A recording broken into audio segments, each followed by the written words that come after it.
There's a lot of Latin that is still used in English, and it's important for you to be able to understand it and to know how to use it correctly. Let's begin with the first word, which is re. Maybe you see this when you're sending an email, you click the reply button, right? And then on the subject line it says re, and then whatever the subject was. People usually think that this means reply or is short for respond. And my mom, she always told me that it stood for regarding, but actually none of those are right. None of those are right.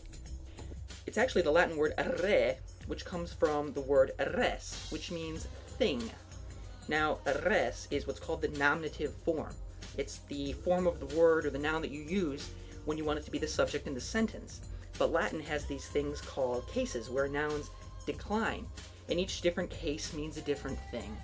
So the ablative case is the case that we use when we want to show the relationship between some word with another word, maybe with or without a preposition. So it can mean for something, or by something, or on behalf of something. So, okay, I'll give you an example. So for instance, the Latin word for king is Caesar. And if I want to say for the king or by the king, I would use the ablative form, Caesaro. So in this case, if I want to say relating to the thing, or by the thing, or for the thing, I use the ablative form of the Latin word res, re. So the word re, as used in the email, means about the thing. Okay, next word is et cetera. This is actually two words, and if you've had even 10 minutes of Latin, you probably know that the word et is Latin for and. Cetera comes from the Latin adjective ceterus, cetera, ceterum. And the reason I just said three words is because adjectives in Latin have to match with the noun that they modify in case, number, and gender. And there's three genders in Latin. There's masculine, there's feminine, and there's neuter. Ceterus, masculine, cetera, feminine, and ceterum, neuter. And in this case, we're talking about things, right? When someone says etc., it means and other things. So things aren't really masculine or feminine, so we're going to use the neuter case, ceterum. But we're talking about more than just one thing. So we need to use the neuter plural, not the neuter singular, ceterum, but we need to make it plural, which is cetera. So if I want to say and other things, I say et cetera, or etc., as people usually say it in English.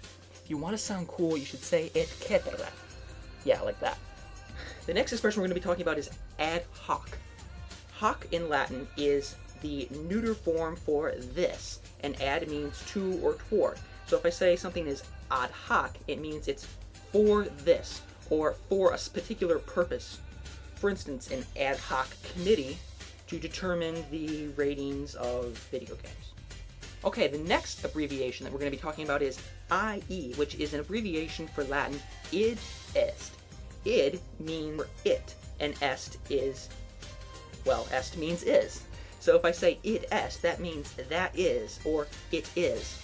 So you'll commonly see this in writing, blah blah blah blah blah blah blah blah. Spencer's really cool.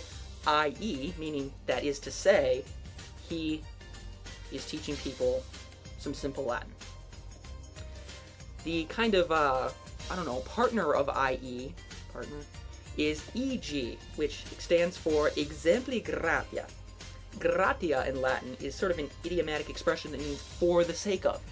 So if I say exempli gratia, I'm talking about for the sake of example.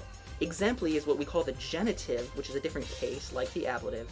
The genitive, which shows possession or relationship of one thing, one part of something to the whole.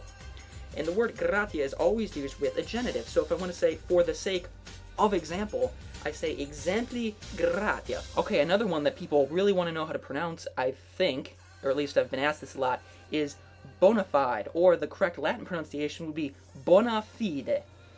Bona fide, those words are both ablative. Bona, which means good, and fide, which means faith. So bona fide means in good faith. So if I'm a bona fide gentleman, I'm a gentleman in good faith. Alright, this one occurs in like scientific texts a lot, and that's in vitro.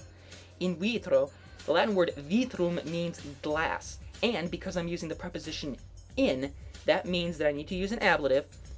How do you know? Well, how do you know that you have to use an ablative with that preposition? You just know, I guess. I don't know. If you take Latin, you can figure out which prepositions use the ablative and which don't.